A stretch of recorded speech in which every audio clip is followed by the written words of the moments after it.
Greetings and welcome to Hexed Encountered. I'm Joe. In this video, we're going to be picking up with the first gameplay video from the game Purple Haze from Phalanx. And this is it's obviously a war game, but it is also kind of a role-playing game in a way. And so I did a setup video. I also did a first look video where we looked at the components. So everything is now set up. I found a layout for the board that I think works okay. There are a couple of the recommended way would be to slide this to the left and have this in the middle and then have the cards, your squad, across the bottom. I just elected to do it this way. I may change it up, we'll see. So we're going to start here with this. This is the mission book for the first mission. There are 9 in the base game. Each one has its own separate booklet. And we would begin by reading. There's going to be a decent amount of reading, and what I'm going to do, here I'll explain in a moment. Here is the intro. Okay, so assuming you have a big enough screen, you could pause here and read what's on this intro. That way I don't have to read it to you, and if you're not interested in reading it, you don't have to. Now, if it's hard for you to read, I apologize, but I don't know that I want to spend a lot of time reading because a lot of people wouldn't be interested in that. They just want to see the gameplay. So I'll recap this for you. Basically, you're playing a squad leader who is 3 months into his tour. He's been in country 3 months. He just lost his whole squad to a Viet Cong attack. And now he's getting a new squad. And he's going to take them out on their first mission. And they're all new guys. So they're going to have to learn on the fly, just like everybody did when they went to Vietnam. Now, starting the campaign, you have to pick your squad leader's motivation. So the intro provided you with a backstory for the Marine, okay? And our squad leader is P. Ham. It's all first initials, so his name could be Paul, Pete, Pablo, could be Pascal, it could be any number of different things, right? For me, I'm just going to say his name is Pete. Okay, so Pete Ham, he's poster boy. Then we have other Marines, and we'll get into what they are. A radar operator, an infantryman, scout, engineer, and corpsman. Okay, so you have to pick a motivation for your squad leader. Now, you don't have to. The game's very open in that down here it says that you can choose your own. You can make something up. You won't have text from the booklet at the end that tells you, what happened with your squad leader at the end, but you can make it up yourself. It's your story you are creating, after all, is what it says. So you have getting payback, keeping your men safe, and advancing your career. So this one is kind of a personal thing. This one is to keep your men safe, which is avoiding casualties. And then this one is advancing your career, where you're like, to hell with casualties. I don't care. I want to advance myself. So there are different motivations for your Marine. I'm going to go with getting payback. Seems like a good one. He just lost his whole squad to the enemy, and now he's got a new squad. And so he wants to eliminate the enemy whenever the chance presents itself. We'll keep track of the number of enemies that are eliminated in combat over the campaign. Okay, so then we come to the next page, which is Crash, and this explains your briefing for the mission, right? So I think I will read this because it's relatively short. It says, Huey down. You were about halfway to the LZ when you got hit by that enemy fire. The gunner fell out. The pilot's dead. As your bird spun to the ground, you think you saw the other Huey get hit too, but you can't be sure. You're alive, at least, for now. You look around at your squad, a bunch of cherry Marines. In country no more than a week. Shit, you got to move, assholes and elbows. Your radio got busted up in the crash. The only way out is by foot. Moving fast makes you easier to track, but you got no choice. If you're still out in the boonies come nightfall, the place will be crawling with VC. You hope to find out what happened to the other Huey, but it's not the priority. Right now, your squad is what matters. So we are using the northern map. And the rest of these I went through in the setup. So you can see here, this basically tells you where to put various markers here. And as we play, we'll talk about what the markers are. And so for our special rules for setup, okay, we're going to, reflecting the lack of salvageable equipment resulting from the crash, the squad is limited to setting up with the following equipment, and it may be distributed between Marines as you desire, provided it reflects low capacity ammo and specialization rules. right? So different specializations, like I need to slow down, can use different weapons. It makes sense, right? So we've got an M14, an M60, a grenade launcher, three M16s, and a pistol for weapons. Then for ammo, we've got three M16 ammos, one two-load M60 and one two-load M79. That's the grenade launcher. Gear, we have two one-load smoke grenades, one one-load frag grenade, one two-load first aid kits, one flak jacket, and three extra rations. Okay, and then down here, you can see it says the equipment set out above is a hard limit. The opening mission ignores the specialist skills of the infantryman, engineer, and corpsman that normally allow them to take extra equipment at setup. This also means the radio operator does not equip the radio this mission. That is intentional. Okay, the primary mission is to return to the base. When you reach the base, the mission's over. Secondary is to find and investigate the crash of the other Huey, to find out what happened to its crew and passengers. And then we have special rules. Fire support and evac without a radio. Your radio operator cannot use his fire support skill, and you cannot take the evac action. So the evac action allows you to call for an evacuation via radio. And we cannot do that since we do not have a radio. Night bivouac, if you take the night bivouac action, add 2 stamina in addition to any, add 2 threat in addition to any threat added by the threat dice. And if the threat level reaches 9 at any point during the mission, greater than 35,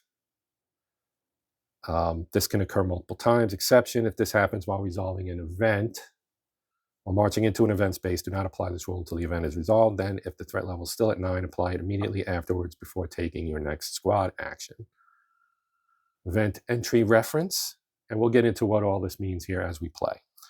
All right, so now you have the very first paragraph of the game, and it says you need to find out where the hell you are. Well, actually, let's divvy out our equipment first here. All right. And I'm going to pause and do that off camera to speed things along, and I'll tell you what I assigned. Okay, so here we have our setup. So I gave our squad leader, Poster Boy Ham, he's got the lone frag grenade and an M16. Donut Hurley, the radio operator, he's got an M16 and the 3 extra rations. The infantryman, Rabbit Warnock, he's got our M60, and I forgot to put out the ammo. I'll do that in a moment. And a flak jacket. Hopper, the scout, he's got the M14 and one of the smoke grenades. Geek Raiden, our engineer's got our grenade launcher and our smoke grenade. Then, of course, our corpsman has an M16 and he has the first aid kit. Okay, so I put the ammo out. We get each M16 gets 1 ammo, and the grenade launcher gets 1, and the M60 gets 2. All right, so getting back to our book here. So we're at 0 now, 0, 0. You need to find out where the hell you are and how to get back to base. You call your scout over and ask him to determine your position as best he can. You can't sit still in Indian country, but being accurate could ultimately save time and lives. So decision A, ask the scout to quickly provide a map reference. Or B, give the scout some time to determine where you are, which adds 15 minutes. We're going to go with A. So we get if A, no modifier. Place the squad on the 2 coordinates below, depending on the outcome of the test. Okay, so roll the threat die and update. Reduce the difficulty of the, select the scout and test diff 3 using the diff modifier outlined below. So we get no modifier. So the scout is right here, and we're going to use his modifier right here, or his ability right here, which is a 4. So here in the book, right, the trait and combat tests work the same way. They require you to roll. So we roll the purple focus dice, and you roll base 3, so 3 dice for trait tests. Then the gray strike dice is the number determined by the Marine's trait or weapon. In this case, we're using Hopper's ability here, and it's 4. So we roll 4 strike dice. We don't roll any crit dice. the base number of dice, maybe, yeah, we don't have to worry about that right now, right? Then a test is resolved. You roll the number of focus dice, then roll the number of required number of strike dice, look for any matches. So in this case, we would roll 3 of the white dice, like this. Whoops. All right, that landed on a 1. I won't re-roll it. So we got 2 1s and a 6. Then we'll take these out. I'm just going to put them right here for now. Then we roll 4 purple dice because his ability is a 4. And we got two matches because we got 2 1s that match the 2 1s here. So that means it's a success. So he successfully passes that test. Put the dice back, and that's how you resolve a test. So then we look here. Place your squad marker on one of the 2 coordinates below, depending on the outcome. So success, which is what it was, we go 90N, 87E. So 90N, this is N, 90, and 87E is here. So we're right here. Okay, so I'm going to appoint Poster Boy here as my point man. Just stick this on near him. Okay. Now we'll go back to our mission booklet here. And we'll go to 0, 0. Okay, so this is where you're going to begin to play. Now anything below this dotted purple line, you're not supposed to read before you make the choice. That's denoted in here. So I'm not going to, I'm going to try not to show that. So it says you need to find out where the hell you are and how to get back to base. You call your scout over and ask him to determine your position as best he can. You can't sit still in Indian country, but being accurate could ultimately save time and lives. So now your decision is you can ask the scout to quickly provide a map reference. That's A. And then B is to give the scout some time to determine where you are, and that will add 15 minutes. So we're going to do that. We're going to select B. Now you see here it says select the scout and test his perception, diff 3, which means 3 matches are needed. Using the diff modifier outlined below, we go to B. It says reduce the difficulty of the test, that's what diff is, to diff 2. Then roll the threat die and update the threat marker if green, yellow, red. And then place our squad marker on one of the 2 coordinates below, depending on the outcome of the test. And then we have a success one and a failure one, and then we begin the mission. So pretty straightforward. So now we're going to see how tests work. So they are actually fairly straightforward. So here in our handy dandy rule book, purple focus die, gray strike dice, and then your gold crit dice. Now this won't apply on a test. This is always not always used in a test. Okay, so sometimes it is, but mostly it isn't. So you have purple focus dice, and you roll 3 of them for trait tests and 2 for combat. And then it says base because there are things that can add or remove dice here. Then your gray strike dice. This is the number that's determined by the Marine's trait and weapon. So we're using our scout, and our scout is Hopper Acathley here, and we're checking his perception, which is a 4. Okay, and the icons here, the things that you'll be testing against. You've got survivability, which is like the flame, willpower, charisma, intelligence. I'm sorry, we're testing his intelligence. Perception is the I. So it's intelligence that we're testing on this, and his intelligence is a 4. His intelligence is a 4. Okay. So his intelligence is a 4, which means we get to roll 4 of the gray strike dice. So the first thing we do is we take 3 purples, like so. We roll them. We got a 1, a 6, and a 5. So let me just put these down here so that we can remember what they are. Now I'm going to take 4 of the gray dice, which really look kind of white mostly. This is them. And we got 3 3s and a 2. So that's no matches on the purple to gray dice check, but we do have 3 threes, and that does count. So if we want to look at test resolution here, we roll the number of focus dice, that was these. Then we roll the number of strike dice, and you look for matches between focus and strike first. We had none. Then look for any matches between remaining strike dice that don't match the focus dice. We had 3 threes. Then roll the crit dice. We're not doing that. Discard any dice that do not have any matches. Calculate the number of successes. Okay, so when you get like here in the example, this is 3 strike dice matches. Okay, and from that, she gets 2 successes. So this was the example. So in our case, we have 3 threes, which is still 2 successes. And we needed 2 successes to pass. So we actually passed that check. And then if we go back to our book here, we have success. So our squad marker will go to 9987E coordinate. So we take our squad marker, which is this guy right here, 90 north, 87E is right here. So we'll lay him down there.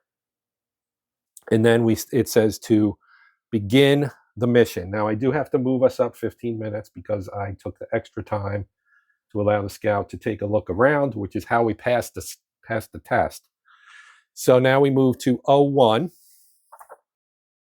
We have 2 threat die, which are these guys right here, and they have various colored faces on them. So we're going to roll. And we got 2 yellows. Now yellow, so each yellow is a +1. So we started on 3, and we're going to take this marker right here and move it to 5 because we gained 2. So now we're in the yellow range. And when you get up in the 9 range, things can, or in the red, that's when things can get a little hairy. So we have to take a squad action here. And I'm inclined to try to go towards one of the event markers, but we have an enemy activity zone here, so I don't necessarily want to get bumped up against them just yet, even though my motivation is to attack the enemy.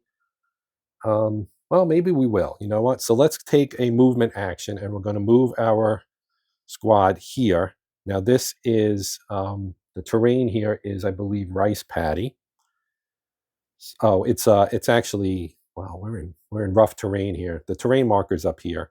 So that's mountainous. So let's go here to the hill terrain. So if we look at our terrain key here, you've got urban, paddy, jungle, hilly, and mountainous. So we went into a hilly one, and now we have to determine what that means in terms of how much time it takes and how much threat we get and all that stuff. So here on our track, you can see these are how many stamina points it costs, and we start with 15. So going to paddy is 1, going to jungles 2, hillies 3, mountainous is 4. So we go down by 3, 1, 2, 3. So we're at 12. And then time-wise, you add 45 minutes. So we were at 15. So we're going to go back to 0, and we're going to move to noon, 1200. And we have to roll for threat because we moved. And amongst the player aids is the squad actions one. So we're marching. So we moved. We did our time, right? We don't have any walking wounded, so that was fine. Then you have your stamina. We did that as well. And now we're at the threat step. So we're going to roll the threat die, adjust the threat track, okay? And then we're not moving to an event space. And if we move to a non-event space, we have an encounter if our threat die is yellow or red. So roll the threat die. So we're going to do that right now. And we got a green, and a green means no change. Okay, now because we're in a yellow, because we didn't roll a yellow or a red, we don't actually have to move, we don't have to resolve an encounter. We do have encounter cards, they're right here.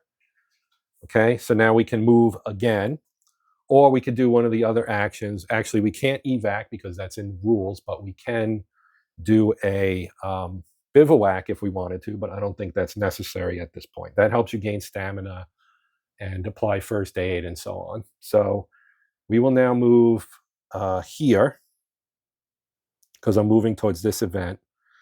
And what we're going to do is the same thing we just did. So it's 3. So we're going to go 1, 2, 3. It takes 45 minutes, so we're at the 12:45 mark. And we have to roll our threat die again. So we will do that. And we get a gray. Now gray, gray is nothing. Green is actually -1, so I screwed that up. Move this down to 4 because that's what it should be at right now. So that completes that action, and we didn't actually take any damage or anything. So now we're going to move again, and I'm going to move diagonally to this mountain, which is going to take time because that's 4. So that's going to go an hour. So we're at 13:45, and we lose 4 stamina. 1, 2, 3, 4. We're down to 5. We roll our threat die again, and we got a yellow, and we know a yellow as 1. So we're back at 5. And because we rolled a yellow, we draw an encounter card.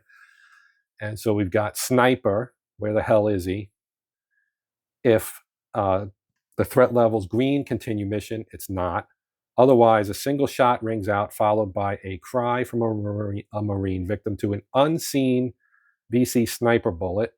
So we're going to randomly select a Marine. We're going to roll a D6, and then we're going to 1D3.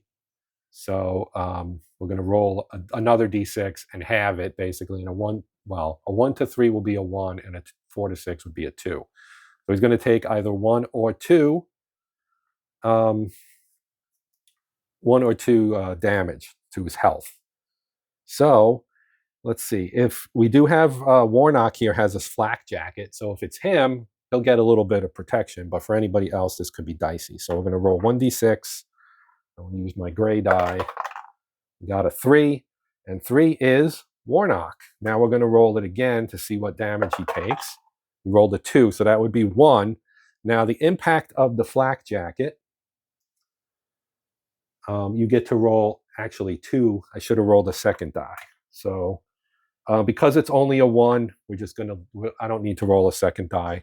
You roll 2 and take the lower number. So it was a 1, and he gets 1 health.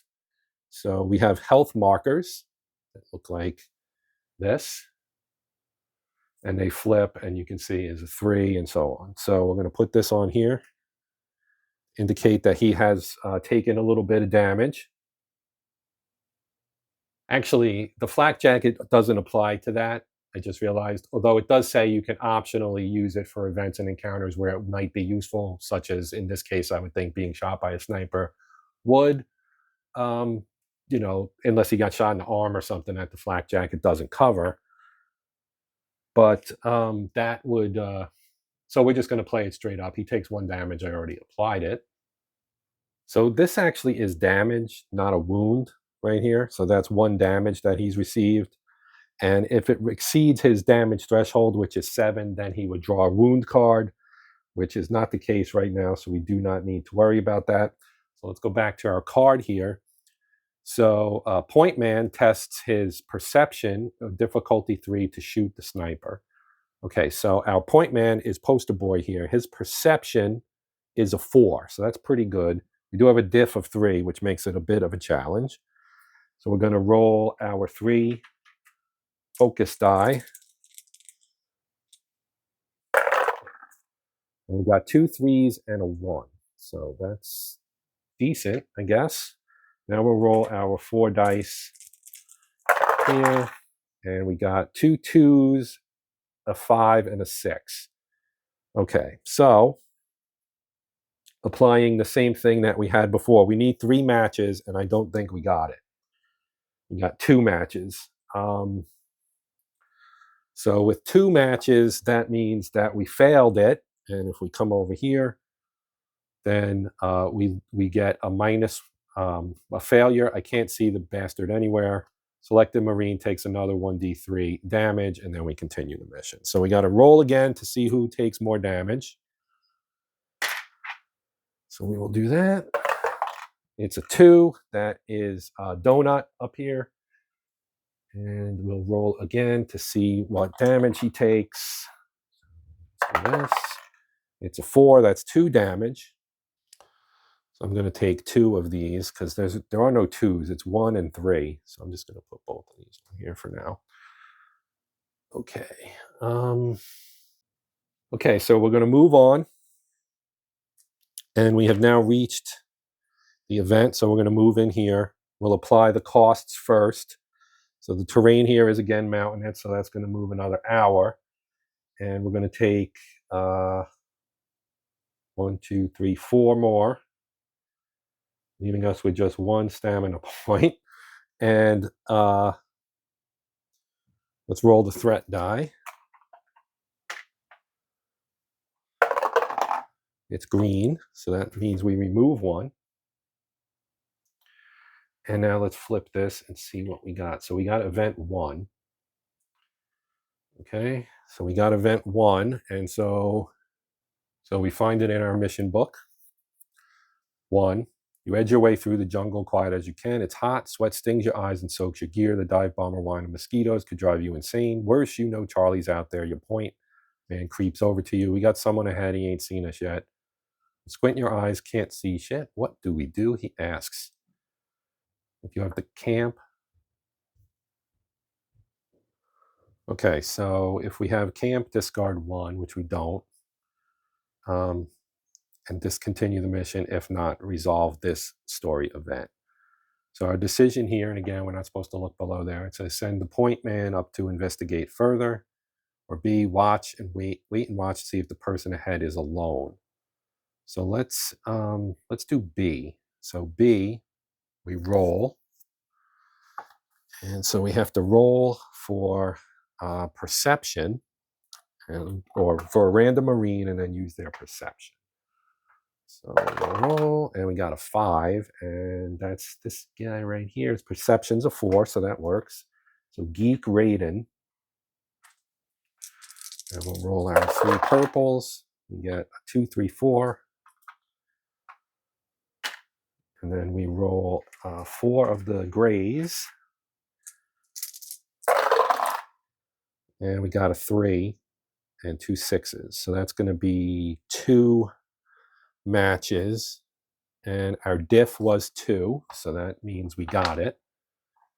And so success is 4, so we go to number 4. Okay, you sit in silence, trying to make out the individual. Is he Victor Charlie? Is he alone? One of your Marines bursts the tension, shouting out, "Marines here, move your ass if you want to live, man." He moves to your position, smiling like a hunting dog. It's the pilot of the second bird. Pilot's bloody and limping, his fatigue's ripped. "Boy, am I glad to see you," he says. "Name's Trust. I saw your bird go down right before we got hit. I blacked out, but when I came to, I heard Charlie talking nearby, so I hauled ass out of there. I don't know what happened to the others." Pilot shakes his head, bitter and guilty. "We got to get back there, man. Give me the map. I'll show you where we came down." So we're going to take a walking wounded marker, which is this right here. It goes here on our tracker board. Then we're going to make a note in our log for Trust, which I will do. And then we're going to place the number 4 marker 1 space diagonally northwest or southwest from the current squad's location. And if we've already discovered 2, which we have not, and then we go to 8. Okay, so we're going to take this off because we've discovered it, and we're going to put the number 4 marker northwest or southwest. Well, I'll choose southwest. And then we go to number 8. Number 8, you try to gauge the mood of your Marines. How willing are they to risk an encounter with the VC to check out the other bird? Some are always ready for a fight, but the rest of your squad, they couldn't give a damn about Trust and the other bird come hell or high water. So our decisions here are to ignore Trust and continue back to base, or agree to follow Trust back to the second bird.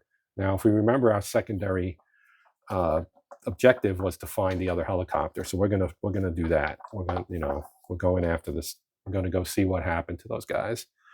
Trust is ecstatic that you agree to check out his fallen bird. You're number 1, man. I'm not going to forget that. He cracks a smile, but it vanishes as quick as it came. I just hope we'll be there in time to, I don't know, do something. From now on, your squad must move toward 4. When you reach your destination, we go to 11, continue the mission. So what we're going to do now is take a bivouac action because we are at 1 stamina here. So before we move down here, which is going to cost us 3 stamina, we have to rest up so that we don't go to 0 and take damage. So bivouac action. You can see time, adjust time track by the desired amount. So you decide how long you want to rest. And each rest you have to roll a threat die for. So if I say we're going to rest for 5, which would be 5 15-minute intervals, we have to roll 5 dice. So obviously that could be dangerous. So, but because we're at 1, I'm going to rest for 4. So that's 1 whole hour. So we have to roll a threat die every time the minute enters 0 on the time track. So the first 15 minutes, it does enter.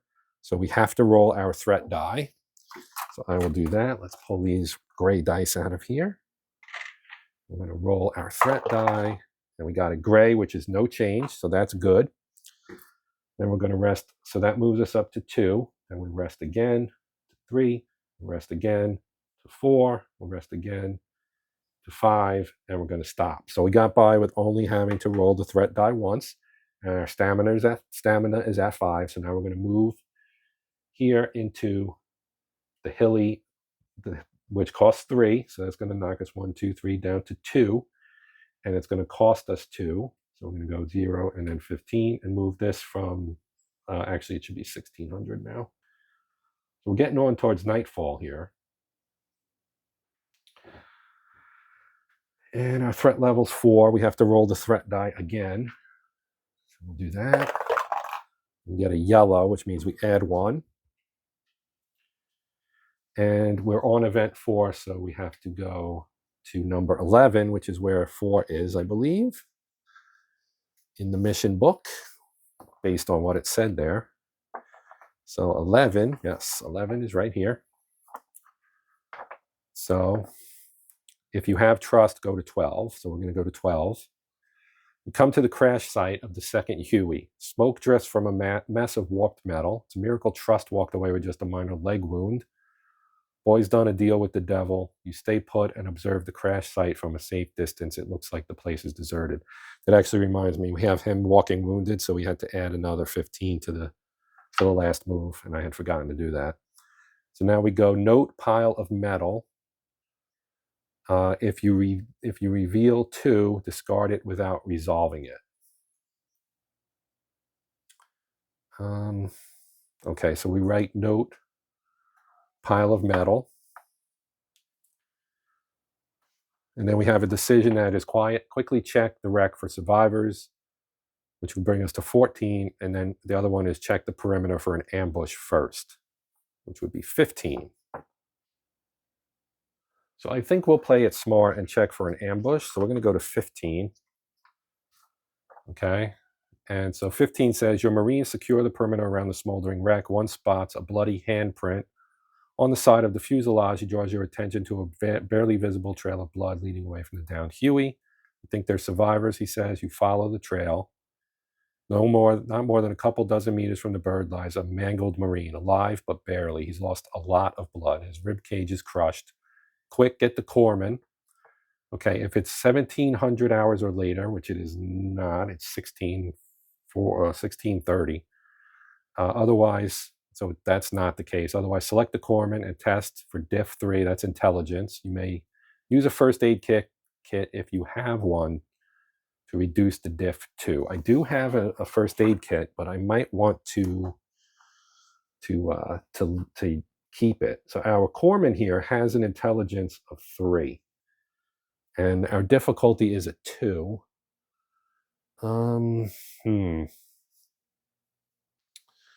So maybe I will use the first aid kit. We only have 2. So, okay, we're just going to go for it. So I'm going to roll these 3 dice. 2 1s and a 6. Okay. Now we get to roll 3 of these. And we got a 1 and a 2 and a 3. So that's a one match. I don't think you count the purples. Let me double check to make sure, because that would be key. So yes, that is 2, because the 1 gray matches these 2 ones. So that's 2 matches. So that's good, because that means it's a success. Actually, no, we needed 3. So that's not a success. I take it back. So we did fail. 18. So we go to 18, and it says, "There's nothing I can do," says the corpsman. "This guy's not going to make it. Least I can do is give him a few shots of morphine. He'll be so high he won't feel a thing." You agree.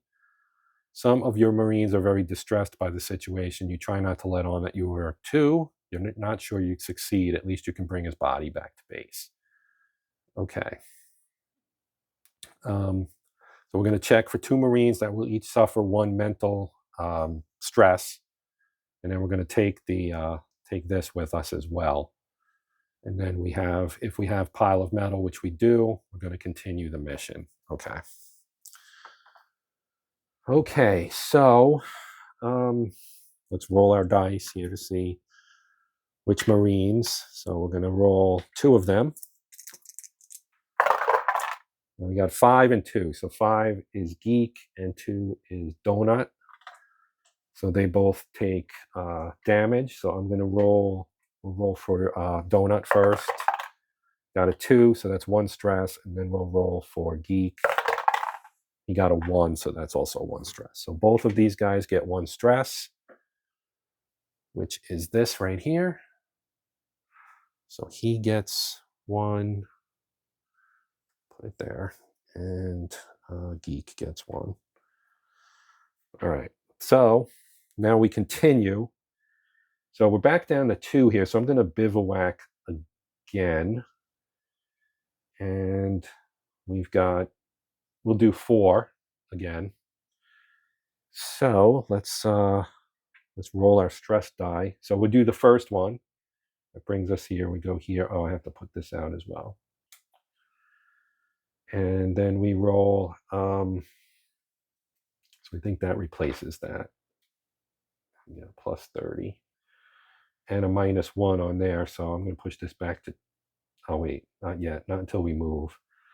All right, so then we go here and this becomes 1700, and we roll our threat die rather. Got a gray, so that's no change. Okay, that's good. So then we'll move this up another one. Go there, moves here, and we'll go here, and it will move there. Okay. So we're back up to a 6 now. And now we'll move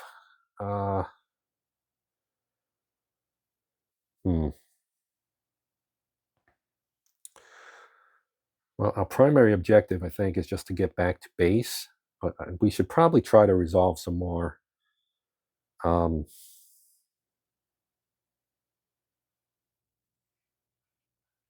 Yeah, so we're going to move here. That'll cost us 4, plus another 1. So that's 5. 1, 2, 3, 4, 5.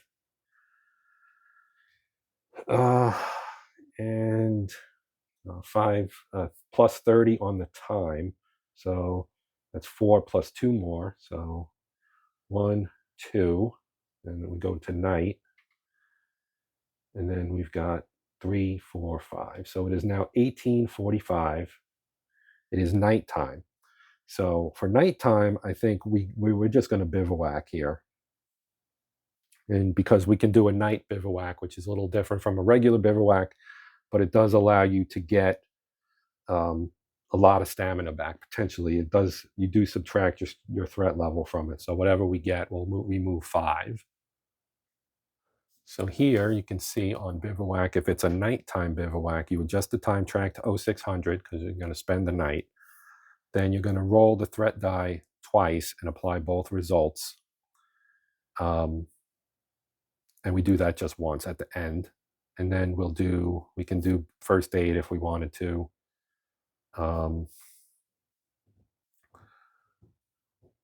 And for nighttime bivouac, the stamina goes to 15 minus current threat level, which will put us at 10. So We're going to move this to 0600, and we're going to move this to 10, and we will roll both stress threat dice. And we got a yellow and a gray, which moves it up by 1.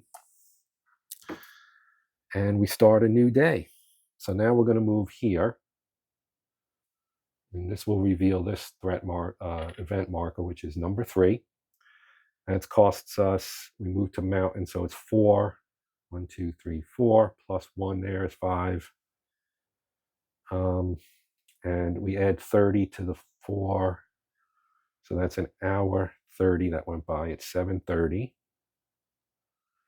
And we have to resolve event number 3. So let me find that in the campaign book. We're also now adjacent to an enemy activity zone. All right, so again, I just want to kind of hide this here so I don't look at it either. So we're at 25. You can see it's number 3.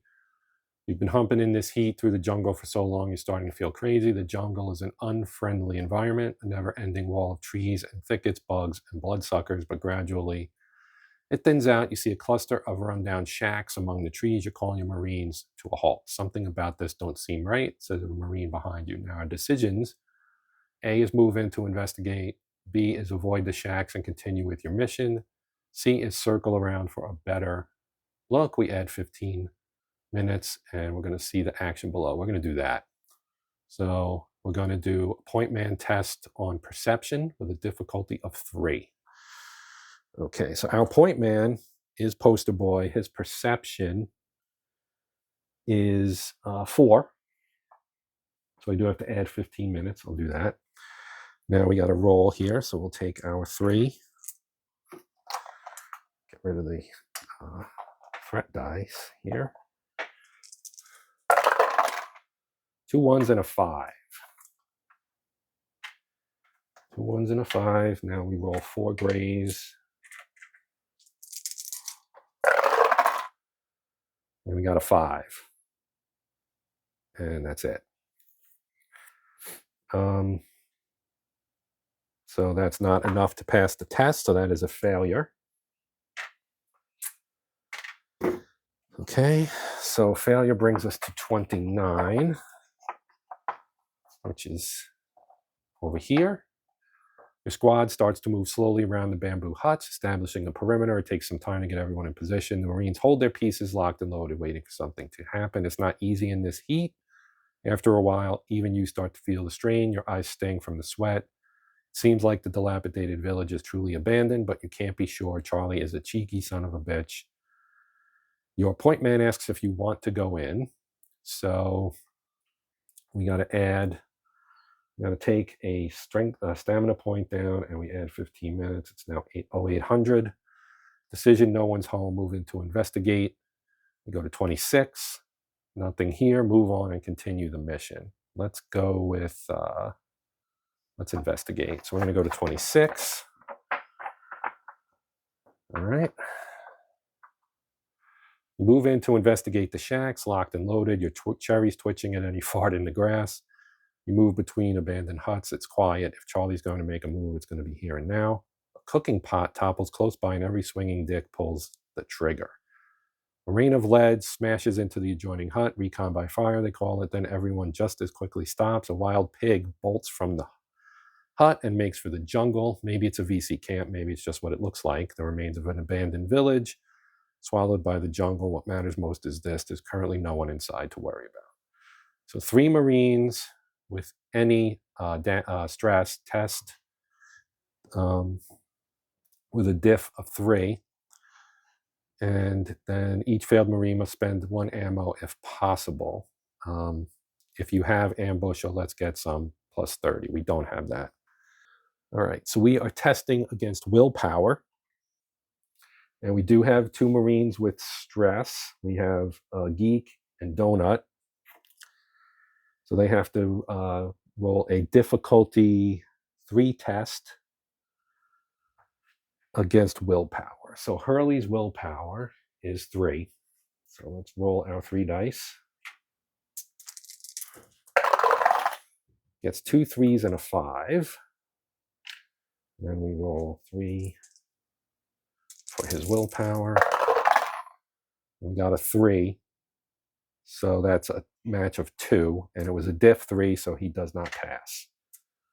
Okay. Each failed Marine must spend 1 ammo. He doesn't have any, so it doesn't matter. Now we'll do Geek, who does have ammo. And he's got a 3.56. That was a 5, and I flipped it with my finger. There we go. 3.56. That's really what it was. Now his willpower is only a 2, so it's basically impossible for him. I'll roll it anyway, but he's not going to be able to pass. He got a 5 and a 4, so he had one match. He had 1 match, and so he has to lose his grenade ammo. Well, 1 of them at least, so he's down to 1 now. And that is that. So then we would make the following decision: search the shacks, leave this place, and continue with your mission. Well, let's search the shacks since we're here. All right, 31. Here we go.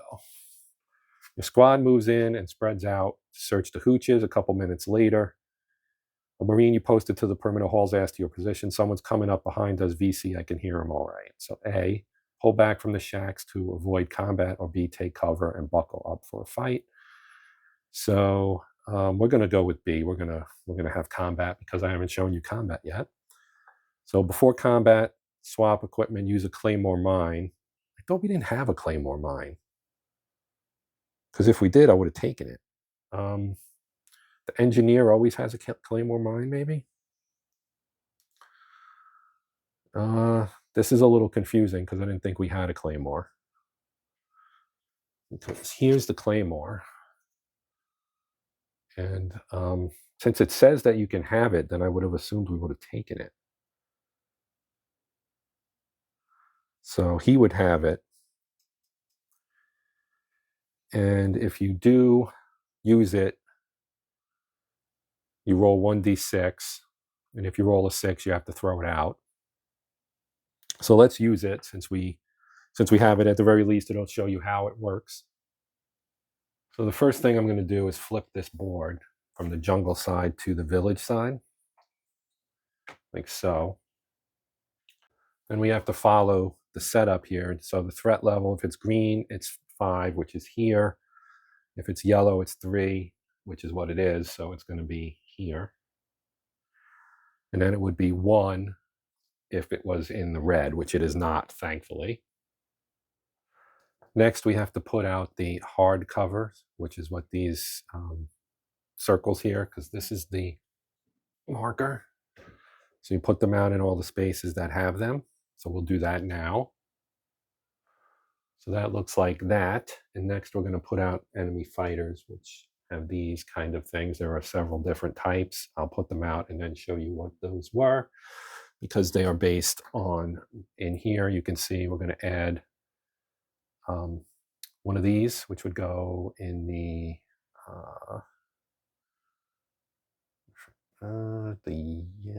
yellow goes there. So I have to put them out, and then I'll show you what they look like. Okay, so here we have our combat setup.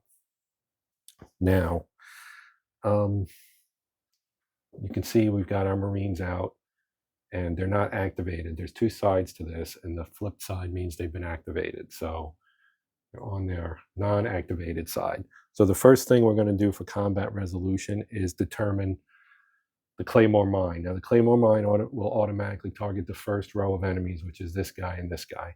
Now on the enemy side, you can see there's 3 dots here, 1 dot here, 3 here, 3 here, etc. That's the soft cover they get. So there are 3 of the soft covered discs underneath this unit, since it's in soft cover, and this one has 1. Our corpsman has 1 as well, and that's on his card right here for his specialty. There's 1 there. The scout and the infantryman both have 2, as does our squad leader. The radio operator and the engineer and corpsman all get 1. So First thing we're going to do is do our Claymore Mine resolution. So to do this, we will roll 1d6, and we don't want a 6. We got a 4. Okay, so that means it will work. So now we have to do a combat resolution. So if we look at our card here, you see you've got 8 gray, 3 gold. No, I'm sorry, 8 gray, 2 gold, which are crit, and 3 purple. So that's what you roll. So I'll roll the 3 purple first. Now you can do them all at the same time, but I'll do them separate. So we get 2, 3, 4. Okay, 2, 3, 4. Now we'll roll our crit dice, which is 2. So these are the gold ones. We got a 3 and a 5. Okay. And now we'll roll the gray ones, and we get 8 of these. So this is a lot. So let's see. That's 7. We need one more. Okay, 8. Whole handful of dice here. All right. So we got a 2. Oops. That's a 3. Another 2. 2 3s. So 2 2s, 2 3s. 3 3s. 5. A 4. And a 6. Okay. So, oh boy, I just realized that I hadn't turned the camera back on. I had paused it. So let me explain what happened here. So here I rolled, because of our Claymore, okay, so you roll the focus dice first. We got a 2, 3, 4. Then we rolled our strike dice, and you rolled 8 of them, and we had 3, 5, 6, 7. There was also a 4. No, not a 4. It was a 6, I think. Yeah, it was a 6. So the 6 doesn't match anything, so I removed it. Now, looking at matches, this one matched. These two match each other. So these are the crit dice, and you roll 2 of them, and I got a 3 and a 5. So both of those matched one of the other 2 kinds. So that gives us 4 hits. And each of these counts as 1, because the crits count as 2. This counts as 1. So we got 4, 5, 6, 7, 8, 9, 10. 10 hits. Now with the Claymore, it's applied evenly between these 2. Right? So here is this, right? And you can see here what you've got there. 8 strike, 2 crit, 3 purple focus dice. Okay. Now it removes 3 soft cover, but we have hard cover. So it doesn't remove that, I don't think. So let's go through the combat resolution and figure out how much damage each of these 2 particular enemies takes. Okay, so the hard cover will absorb 1 hit. The die there, the die face, shows you how many hits that unit can take. His is 3, so 5 minus 1 is 4. This unit is dead, so we're going to remove him. Now over here, this one's going to be dead as well because he's got 4, and the hard cover only reduces it by 1, so that's also 4, so he's also killed. So our Claymore took out 2 units, which is nice. Now we have to determine initiative. So this is really easy because all it involves is looking at this. If it's on a green spot, the Marines have initiative. If it's on a red spot, the enemy has initiative. Okay, I have to make a correction here. You see the 2 dots here? He had 2 soft cover as well, which I forgot to give him. So he would lose 3 because he'd lose these 2, plus 1 for that, which does not go away. So his hit die, which is 3, after absorbing 3 hits from the cover, would become 2. So I'll put him back, and I'm going to put a die on him with a 2.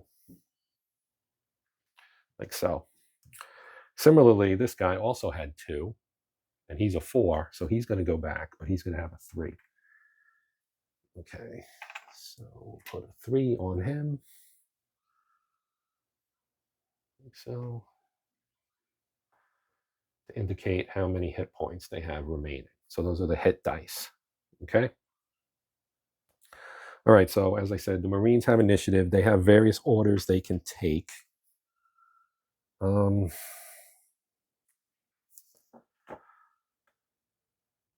So the orders they can take, right, are right here. You can take 2 of 5 different orders during his activation. So they are fire, special skill, move, take cover, and idle. And it's possible to take any combination of orders in any order with the following exceptions. You cannot take the same order twice, and you cannot take the fire order and specialist skill on the same activation. Okay. So let's see, who do we want to use first? I'm leaning towards using my engineer or my infantrymen because they are upfront and personal and they can get at these two pretty easily. So I think that's probably what I'm going to do. Okay, so we're going to activate our engineer here, and he's going to fire the M79 grenade launcher. So that's our action, is to fire. And so on a fire action, resolve a combat test with the weapon or gear that the Marine will use. All right. So let's take a look at the weapon here. And unfortunately for us, he's already wasted one of his ammos here.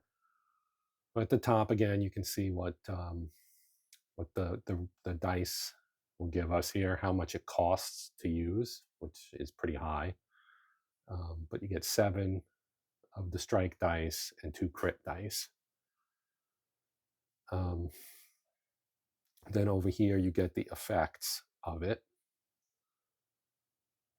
So you remove 2 soft cover and ignore all line of sight penalties.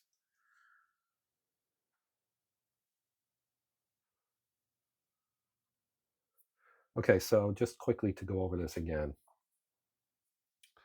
So it costs 5. It does require a fire order. That's what that means. The cost is 5 initiative. You got 7 crit and strike dice, and 2 or 7 focus and strike dice. I'm sorry, 2 crit dice. It uses that ammo, and it does not require line of sight. And over here, it's the range effect. So you lose one of your focus dice if you are within 1 row. 2 rows, you get burst effect, and you add 1. This would be the same. And then this one, you would remove 1, and you'd still get the burst effect. So since we're at range 2, because we're firing at this guy here, so that's going to, yeah, I mean, the chances are good that we're going to pretty much destroy this guy. In which case, it might be better to go up here after this guy and have. So that's what we'll do. We'll go out to 3. So at 3, we still add 1, and we still have burst effect. So we got to get all our dice together. So we're going to have, I guess, 6. There's only 6 of these purple dice, so we're going to use all 6 of them first. So let's do that right now. And we got, well, 3 5s, 2 4s, and 1 2. Now we'll roll. We get 6 plus 2 more with the bonus. We have 8 of the gray roll. So we have 2 6s. We have a bunch of 2s here. We have 3,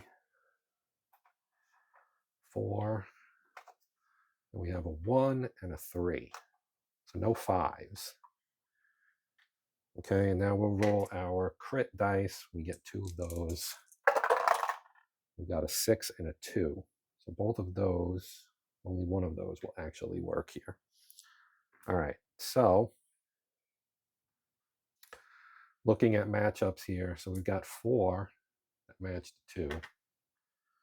And then a crit that also matches the 2. And these 2 go out, and this matches that, and this goes out. So we have 2, 3, 4, 5, 6, 8. 8 hits. So he has 3 cover, but this removes 2 cover, 2 soft cover, and ignores all line of sight penalties, which we don't have anyway, but So in this case, he's going to lose 2 of his 3 covers automatically before we even fire. And then with all the hits, we have 8 hits. So with 8 hits, you take the last cover, leaving 7 hits, and then he's got 5 for his hit die. So he is actually killed. Now we do have to move this down 5. So we go 1, 2, 3, 4, 5. And now they will get to be on the initiative because it's on their side. So maybe move these dice, and then we'll talk about how the enemy combat works. So as you can see, I flipped this. When you eliminate an enemy, you put them on the eliminated track like so. And then as more of them move up, it's going to cost them cohesiveness, and it's going to end up pushing this initiative track further towards the Marines. As you can see, a second kill will move it to a +1. Then after the third, it moves to a +2, and after the fifth, it moves to a +3. So the first thing we do, because the enemy has the initiative, is we reveal their tactics marker, and it's grenades. Okay, so let's put that there.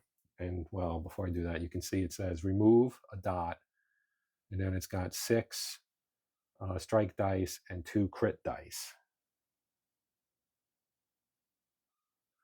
So here we have our enemy markers guide. Now we have grenade, which is here. Okay, resolve a standard enemy attack using 2 focus, 6 strike, and 2 crit dice. Remove 1 soft cover on each Marine hit. One other thing, I'm pretty sure I messed up the combat resolution for this attack. I was probably, the base for your purple dice here is a 2, and I used like 6 of them, and I should have probably only used 3. I'm not going to roll back and do it over because I would like to resolve the combat so we can move on and hopefully finish the mission. And I may just move right towards the base just to kind of wrap it up because the video is getting long and I don't like to do super long videos. So the first thing we have to do is roll our 2 focus dice. And we get a 3 and a 5. So these also will indicate which Marines are going to be hit. So it's 3 and 5, which are Rabbit and Geek here. Then we roll 6 of the strike dice. And a whole bunch of 2s, which is good because they don't match anything. 2, 2, and a 4 and a 1. And then we'll roll 2 crits. And we got a 4 and a 6. Okay. Now you look here at this, right? This is your combat dice calculation and then your combat. So critical, remove all soft cover and ignore. That means you ignore the result, I believe. That's what you get if you rolled a 6 on the Claymore Mine, for example. So these are your matches. So let's see what we got here. We got 4. And then 2 more is 6. And I think that's it.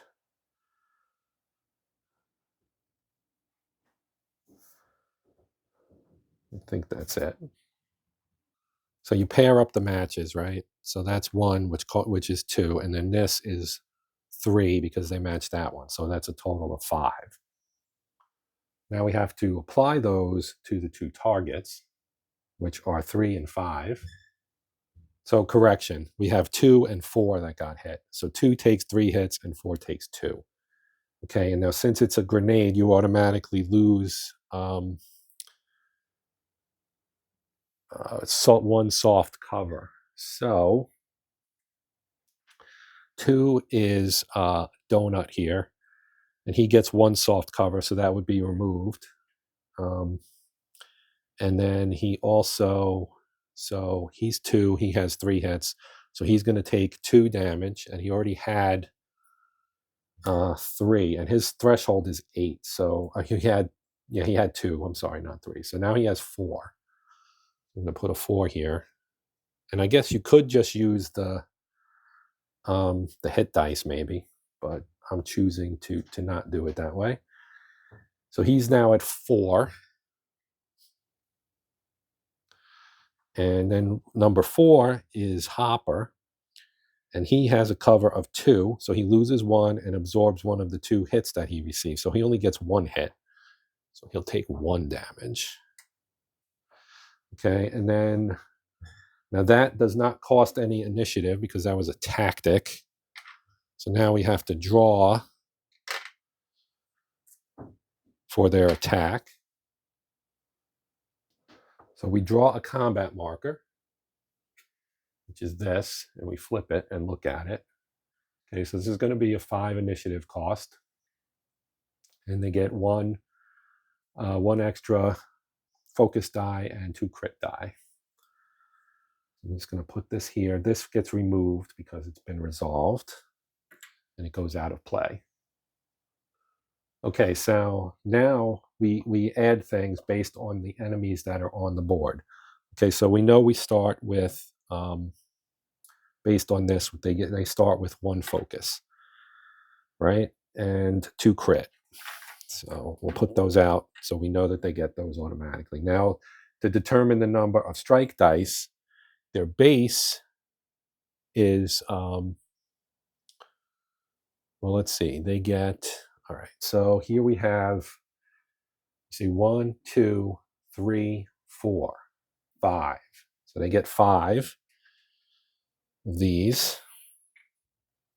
And then they also get a purple, just the 1 purple from this guy. So they get another dice there, and they don't get any extra crits. So we're going to roll the 2 purple first.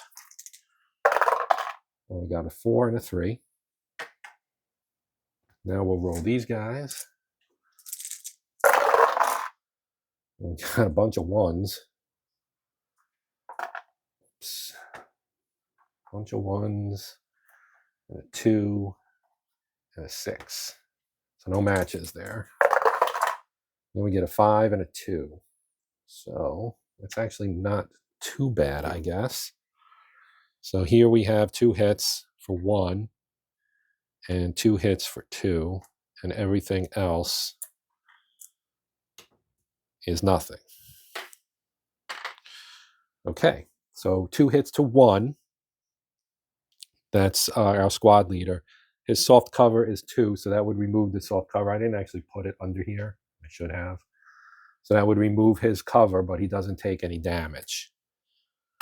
Now, 2 is our radio operator who's getting beat up here. He's got a 4 now, and he's going to take 2 more damage, and he lost his soft cover on the last attack, so he's going to take 2 damage. So now he's at 6 total.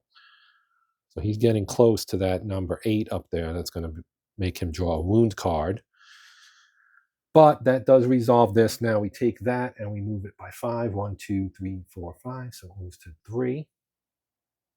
And we go back to a Marine activation. Now we've already activated him. So let's activate Rabbit here with the machine gun. And he's got 2 ammo. So we're going to do a fire order for him as well. Actually, I forgot. We didn't do a second order for him. I totally forgot about that. So after his first order, he gets to do a second order. And we can't do fire and specialist skill. So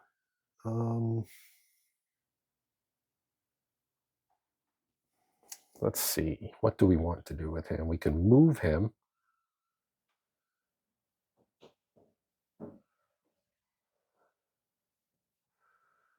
And each space would cost 1 initiative. You know what? We'll just say idle. He did nothing for his second one. You can do that, and that doesn't have any other impact. We'll take that, and so he's going to fire. That'll be his first action, and we'll fire at this guy because he's the most dangerous.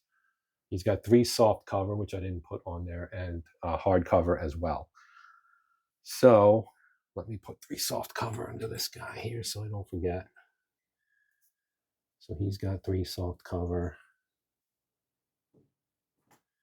Now he's got no cover left, and neither does Donut. He's here.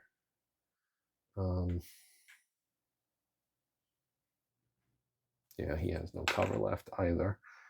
Now he has 4, I think. Yeah, he took damage, so he has no cover. Warnock. I don't think anybody else has any cover. Now we can recover cover by giving a take cover order, which I may do with him after our fire action here. So fire action, we're going to shoot at this guy. Okay, so the range is 1, 2, 3. We're going to use the M60, which is right here. Okay, so at 3, you can see we're going to add 1, 2, 3 purple dice. Okay, so with the base 2, we're going to have a total of 5, and then we're going to have 8 strike dice and 2 crit dice. Line of sight does not matter. It's going to cost us 6 initiative. So if we get over 2, we're going to remove 3 soft cover, which is going to take away all of his soft cover. So he just has the 1 that he'll get from hard cover. We do use 1 of the 2 ammo for this, so it becomes a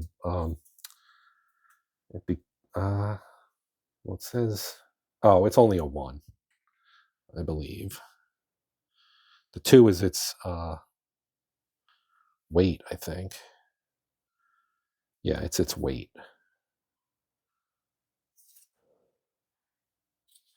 All right, so I think we were supposed to have 2 of those, if I remember correctly. So I'm just going to leave it on its 2 side because that's actually 1, right? Because with 2, it's on its other side, which would have been 4 weight. I didn't really worry about the weight. His capacity for weight is 11.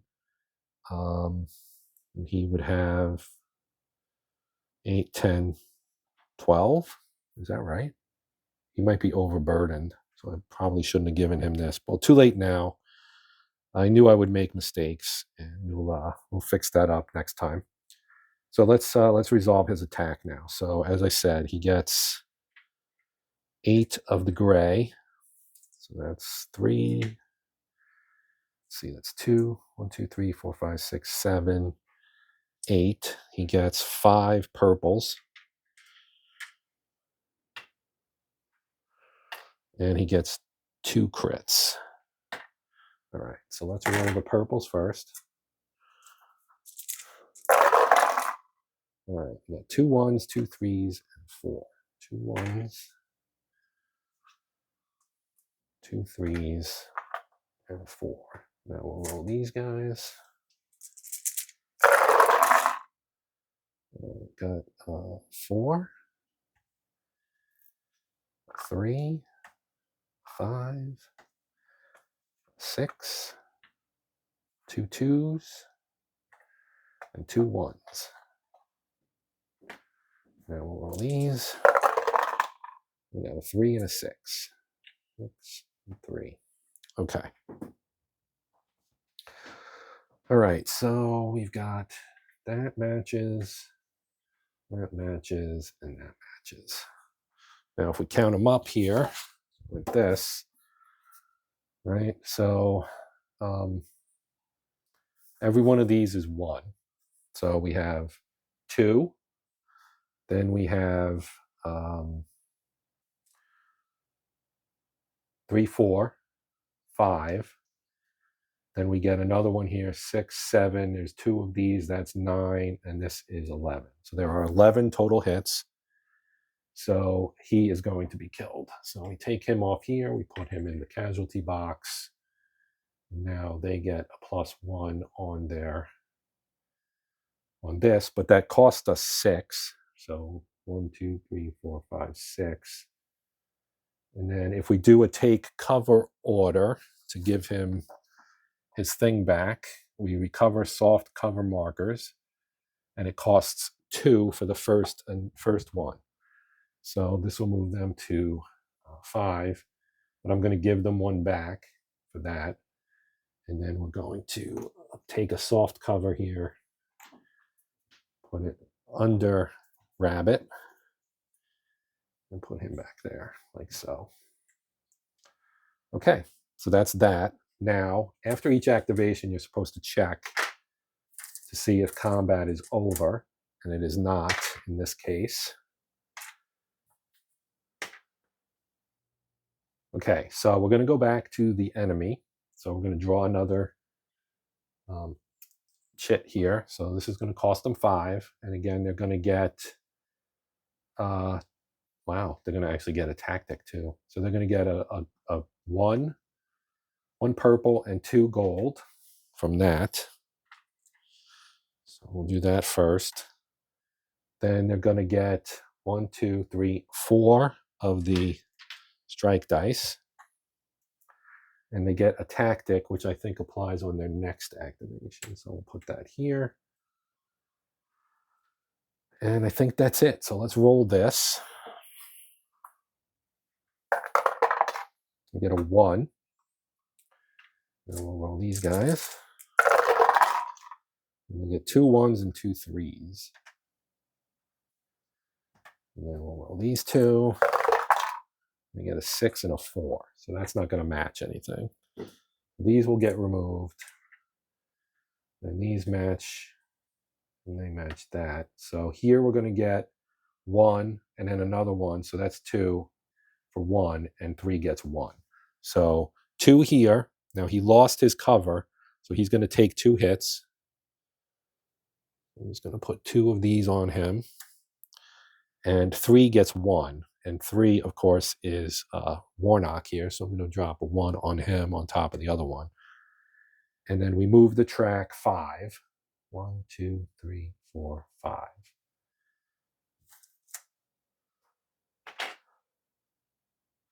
And then we add 1 for that.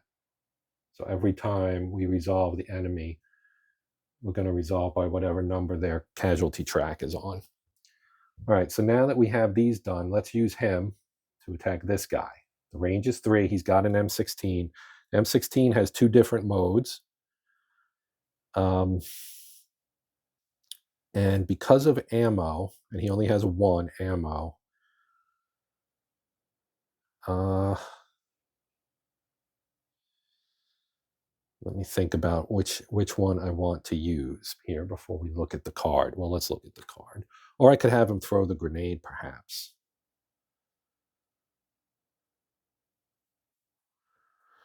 I don't know if it has the range, though.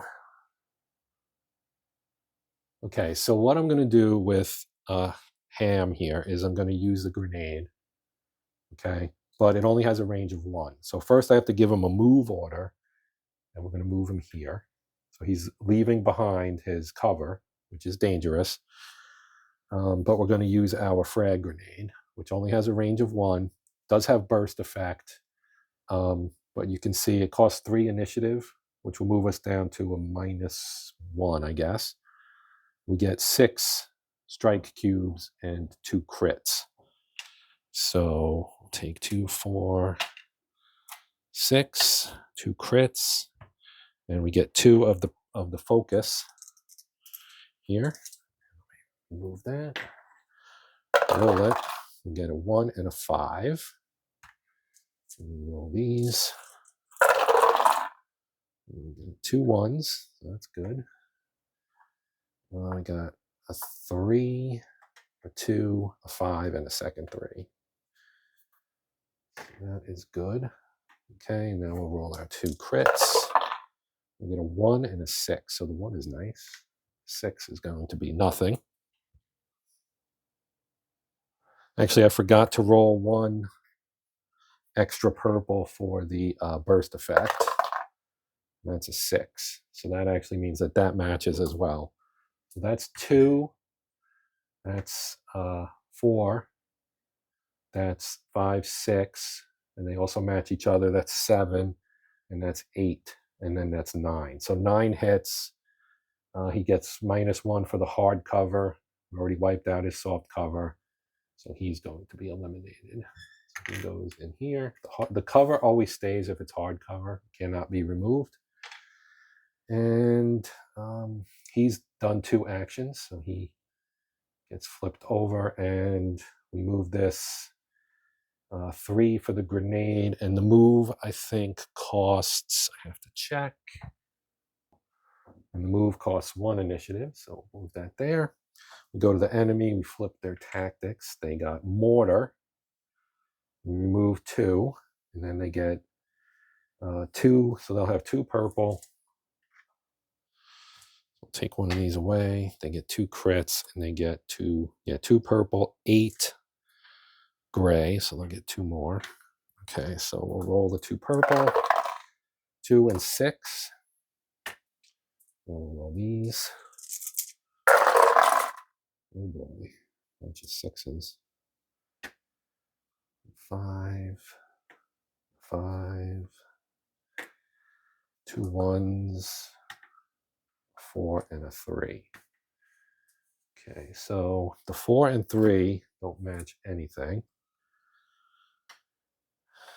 Oh wait, I can't remove those yet. We have to roll these 2 first. 2 more. Oh man, 2 5s. Okay. All right, so oof, this is rough. So this matches 2. This is 1. This is 1. Plus it's also 4. So 5 takes 5. These 2 get removed. This gets removed. So it's 2 for 6. So he's going to take 2. And he already lost his cover. So he's going to get 2 damage here. And okay, so that takes care of him. And 1 takes 1. Yeah, 1 takes 1. So he goes from 2 to 3. Okay, so that's done. And now 5 takes 1 and then 4. So that's going to be 5 for him. So he's going to be at 6, which is right below his bad threshold of 7, where he'd have to draw a wound card. Oh, wait, that's not right. That's the... So he's got 5. He's got 5. 5 of those plus the 1 stress. Okay, so that is that. And now this is gone. We'll remove that. And we go to their regular turn here. We draw one of these. Oh, and I get another tactic. Great. This goes away. And it goes in. Whoops. Whoops, whoops, whoops. That one's actually good for us. I saw what it was. All right, so this is going to cost them 5. 1 purple, 1 gold. There's the tactic. So they get a gold. They get 3 purples. And they get 3 grays. Okay, so now we roll. We got 2 6s and a 3. Roll these. We got 3 4s. Now we roll this one. And we got another 4. Bad day for the scout, I guess. All right, so if we look at... Okay, so we'll take our purples and spread them out here. And then we got 4 and 4, right? So none of these match each other. It doesn't matter on here if purple matches purple. So they get nothing from these 3 because none of those match. Then we've got this here, which would be 2, and this would give them 2 more. So that's 4 all applied against number 4, who is our scout, Hopper. He's got a 1 currently, so we're going to flip this to a 3, and that's 2. And then we'll give him the other 2, which will give him a total of 5. So he's got 5 now, and that resolves that. This costs them 5 initiative plus 1 for the casualty bonus. So 1, 2, 3, 4, 5, 6. So the Marines are at 4. We have 3 Marines left to activate.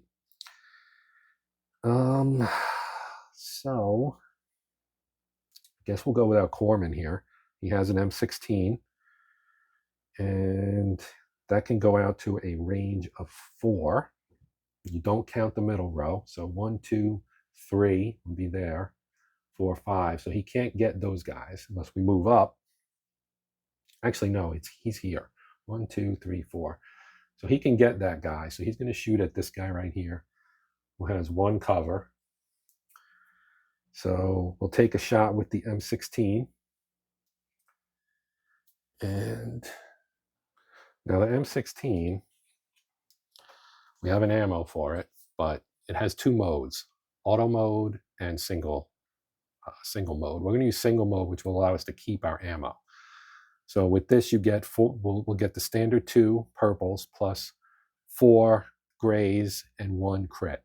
And then out to 3, you get another one. And this guy is at 4, I believe. So 1, 2, 3, 4. Yes, he's at 4.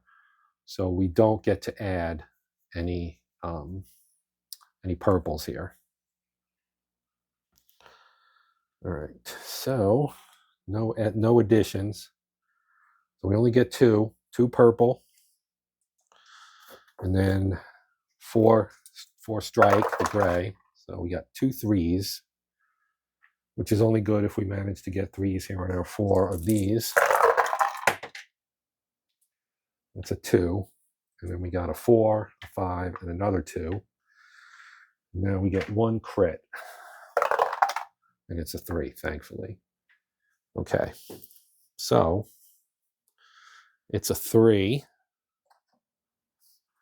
So the one gold 3 matching 2 of the purples equals 4 hits. So that's 4. And then these would match each other and be 1, and then these are nothing. So we got a total of 5 hits. He's got 1 cover, so that gets removed.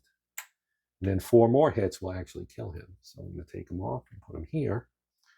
Now we got a +2, and they're down to only 2 left. So that was his fire, which cost 4. 1, 2, 3, 4.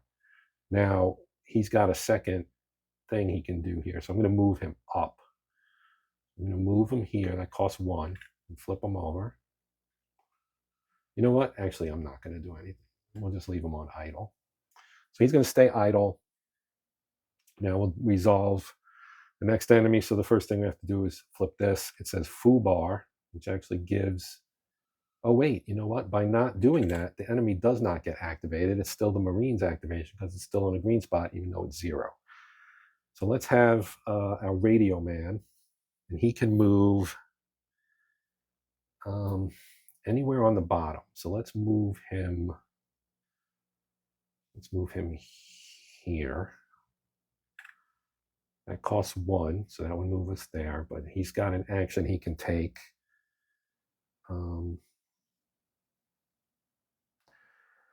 And he has an M16, so he will fire again on single shot mode. It's the same thing. It costs us 4.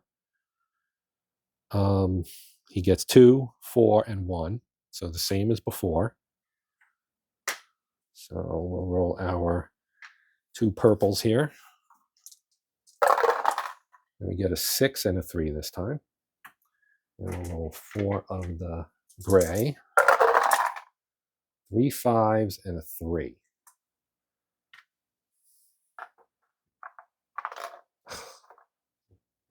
So that goes there. Now our single crit.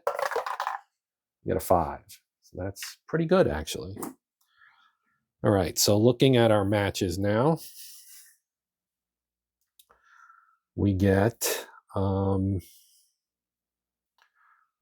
for this and 2 more for that, because this matches both of those. So that's 4.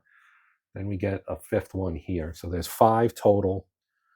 And we were attacking this guy. I didn't mention that. So that's going to take away all 3 of his soft cover and inflict 2 hits, leaving him with a 2. Now he's done. And that fire action costs us 4. So this was, where was this? Here, right? Okay, so that costs us 4. We move down to 5, -5. And then I think it comes back 1 because of that. Actually, it comes back 2 because of that. Okay. Maybe not. Maybe that's after they go. Doesn't matter. We flip this. It's foo bar, which moves this 1 this way. And now we remove this and we take their regular turn. So we draw. Now we got a 4 plus, and they only get 1 extra purple on this attack. So they get 1 purple, 2 gray, and no crits. So they get 3 purple. Sorry, 3 purple. They get a 2, 3, 6.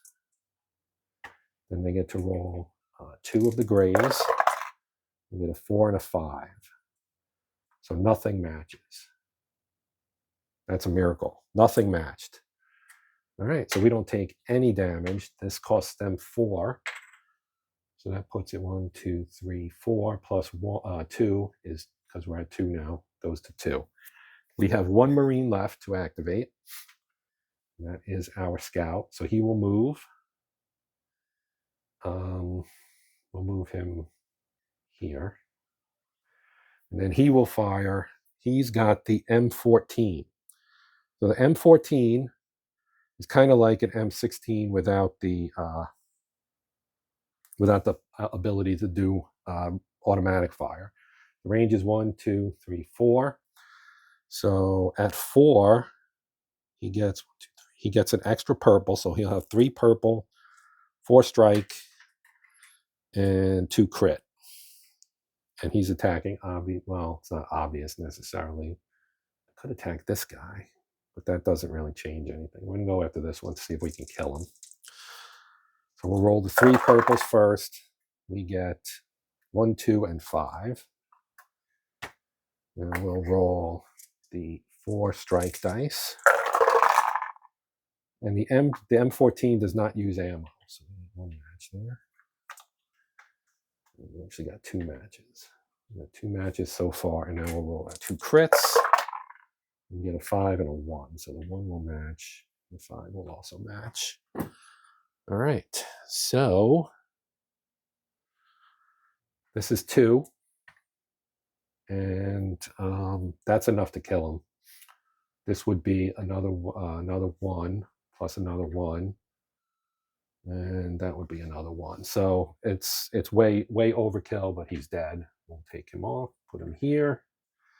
They have 1 left. He has 3 hit points. And that actually is our last Marine. So I'm going to flip him over. Now he moved, which I already took account for, and then his firing action was 4. 1, 2, 3, 4. So now they go. We draw not a tactic. And there's nothing there. It's just 4 to the Marines. 1, 2, 3, 4. We have nobody else to activate, so that means combat is over. One thing I've been forgetting to do here, because I keep forgetting stuff because I haven't played enough yet to remember all the rules and nuances. But after you place an enemy on the eliminated track, check to see if more than half the enemy placed at combat setup have been resolved. If this is the case, immediately before the next activation, roll 1d6. If the roll is higher than the number of remaining enemy fighters and specialists, the remaining enemies retreat. Okay, so we do know that it's over because end of combat. This happens when you have 3 or less Marines remaining in the squad. We do not. We have all 6 still. If it's the Marines activation and all 6 have activated, which is the case, the enemies retreat, or all enemies are eliminated, or the event instructions have been met.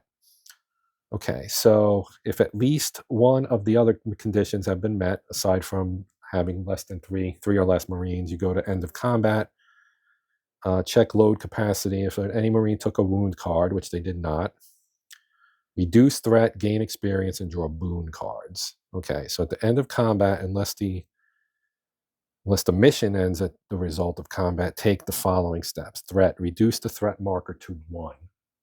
Move this all the way back here to 1. Experience, if more than enemy... More than half the enemy fighters and specialists that started the combat were eliminated or they retreated. Every Marine receives 1 experience. And if all of them were eliminated, you'd get 2. And then a boon, if more than half the enemies that started the combat were eliminated or retreated, draw 1 boon card.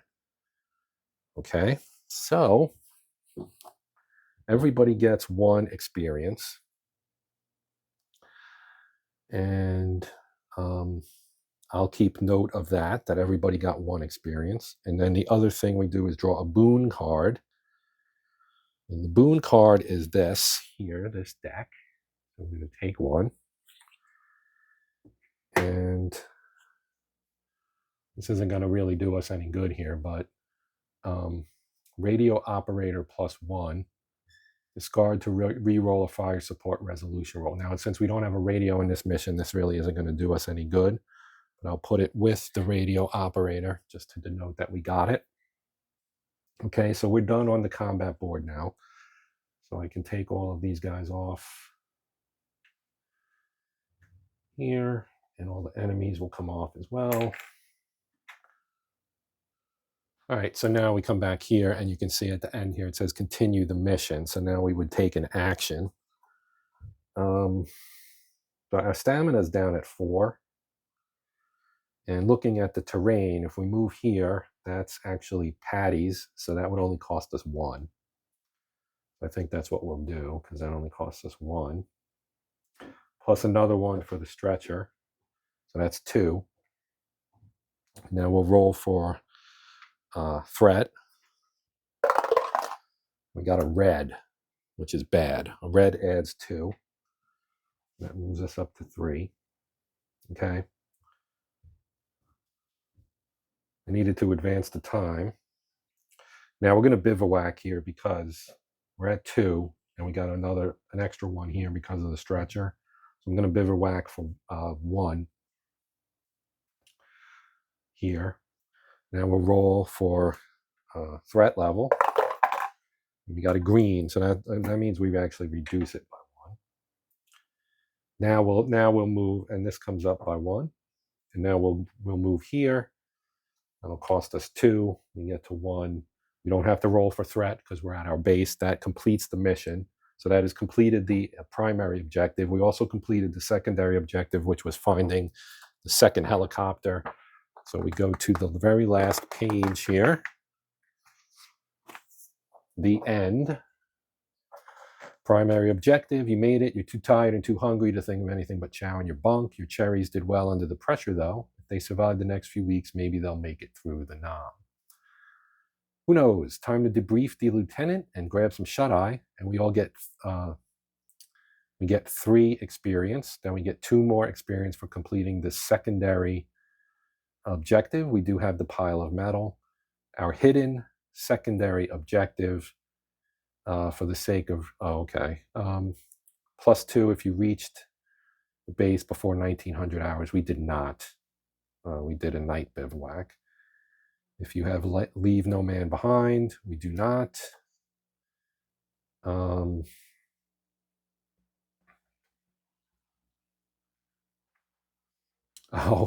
yeah, I guess it's possible to. And then R&R, if you reach the base before 1800, spend R&R in town. Otherwise, spend R&R in base. So I will talk about R&R as part of the next video, and we'll maybe do at least some of the second mission so you can see kind of what it looks like. We'll talk about experience and stuff. But I probably, because this is so long, I don't know how many missions I'll do. Of course, I may not have to talk about it as much, figure out a way to do it in a more encapsulated format. But for now, that's going to do it. I do thank you for watching. I hope you found it interesting.